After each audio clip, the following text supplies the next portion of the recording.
तो उसको देखकर वो क्यों भागी? कहना क्या चाह रही हो? और आज सुबह जब वो वकास लड़का आया, बस इतना कहना चाहती हूँ कि भाईजान ने, लेकिन घर से भागकर जाने वाली को, कभी घर से भागकर आने वाली को तो पनाह दे दी, भी माफ नहीं करेंगे। की सजा आदिल और सारा को नहीं देंगी।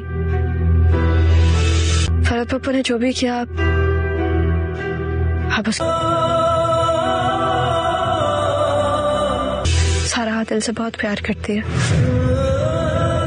अस्सलाम वालेकुम। ड्रामा सीरियल जुड़वा में हम देखेंगे कि पिछली एपिसोड में वकास ने ज़ारा को सारा समझ लिया था और पप्पू सिवा को शक कर जाती है कि इसका ज़रूर ज़ारा का वकास के साथ कोई चक्कर है। तो वो उसकी माँ शाजिया से कहेगी कि वकास नामी लड़के ने क्यों ज़ारा को रोका रास्ते में और उससे क्या कहने की कोशिश कर रहा था। जब इस बात का पता उनके वालिद को चलेगा तो वो क्या करेगा।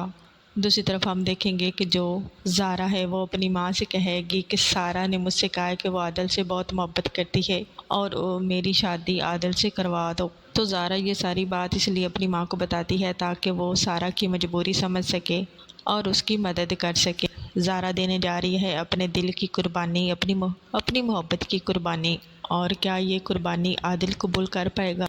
ये जानने के लिए बने रहे चैनल के साथ। चैनल को कर दे सब्सक्राइब, बेल आइकन को ज़रूर प्रेस करें ताकि नई वीडियोज़ आप तक पहुंचती रहें। लाइक शेयर ज़रूर करें और अपने प्यारे कमेंट ज़रूर दीजिए। अल्लाह हाफिज़।